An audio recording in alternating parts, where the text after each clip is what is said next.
En el CEMIN tenemos una campaña muy extensa contra el bullying. También tenemos un vídeo explicativo sobre el bullying. También tenemos un vídeo contra el ciberbullying.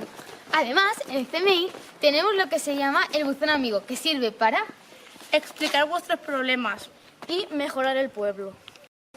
Es importante porque las víctimas pueden sufrir mucho y aunque no nos demos cuenta, el bullying sigue ahí.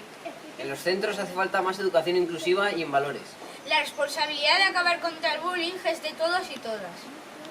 Nuestro objetivo es bastante claro y es erradicar el bullying, pero sabemos que es muy difícil. Pero estamos consiguiendo poco a poco concienciar a la ciudadanía.